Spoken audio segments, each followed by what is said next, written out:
আসসালামু আলাইকুম, মৌসুমী ডেইলি ব্লগসে আপনাদের স্বাগতম। এই তো আব্বু হচ্ছে সকাল সকাল এই মাছগুলো নিয়ে এসেছে। আমার ছোট মাছ তো বরাবরই অনেক পছন্দ, কিন্তু আমাদের বাজারে ইদানিং এমন একটা অবস্থা হচ্ছে, হাহাকার অবস্থা। খুব সকাল সকাল হচ্ছে যাইতে হয়, নয়তো কোনো মাছই পাওয়া যায় না।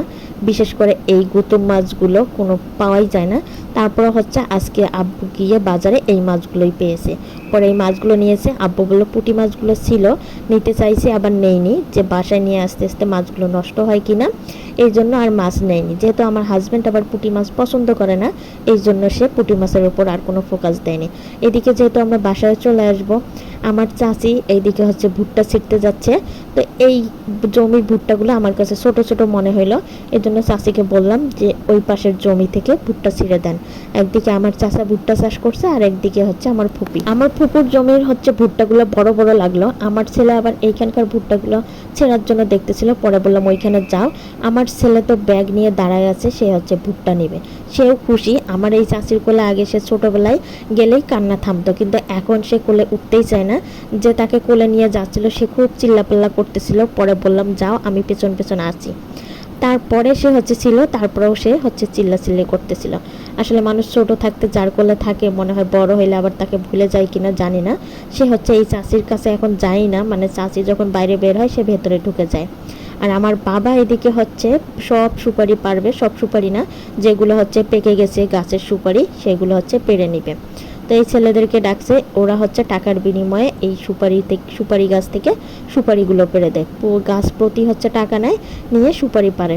তো এই ছেলেটা এই গাছের সুপারি পাড়ার পর এক গাছ থেকে সব গাছে যাওয়ার জন্য ট্রাই করতেছিল, কিন্তু এই গাছ থেকে এই গাছে আসা যাচ্ছে না। একটাই কারণ, এইখানে হচ্ছে রশি বেঁধে দেওয়া হয়েছিল, কারণ যখন গাছটা ঝুলায় আর এক গাছে যাবে, সে গাছটা ঝুলতেছিল না। পরে এই গাছ থেকে নেমে আর এক গাছে উঠে তারপরে হচ্ছে সব সুপারি গাছ থেকে সুপারি পারছে।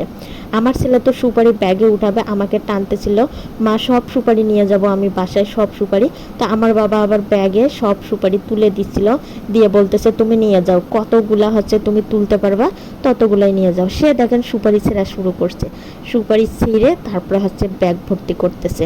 তা আমি বললাম বাবা আমরা এই সুপারি নিয়ে যাব না, সুপারি নিয়ে গিয়ে আমরা কি করব। সে তো না শুনবেই না। তারপরেও হচ্ছে সে সুপারির ব্যাগ দেখেন কিভাবে টানাটানি করতেছে। এই সুপারির কি ওজন, সে হচ্ছে সুপারির ব্যাগটা খুব কষ্ট করে নিয়ে গিয়ে আমার কাছে দিচ্ছে, মা নিয়ে যাও, আমাদের ব্যাগের পাশে রাখো। ওর সুপারির ব্যাগ নেওয়া দেখে আব্বু তো হাসতে হাসতে শেষ, বলতেছে দেখো তোমার ছেলে কিচ্ছু বোঝে না, তারপর সুপারির ব্যাগ নিয়ে টানাটানি করতেছে, সব কিছু নিয়ে যাবে, সে যা কিছু হচ্ছে পাচ্ছে সবই বাসায় নিয়ে আসবে। তো এইদিকে এই তো সুপারি পাড়া হচ্ছে, আর একদিকে নিয়ে জমানো হচ্ছে, সুপারি ছেঁড়া হচ্ছে, আর একদিকে আমি আসছি খাওয়ার জন্য। তো এখানে মাছ হচ্ছে ভুনা হয়ে গিয়েছে। এখন এই মাছ ভুনা দিয়ে ভাত খাইতে কি যে শান্তি, মানে হচ্ছে আমার কাছে অনেক দিন পর হচ্ছে মনে হচ্ছে এরকম মাছ খাইছি। আজকের মতো এই পর্যন্ত, আল্লাহ হাফেজ।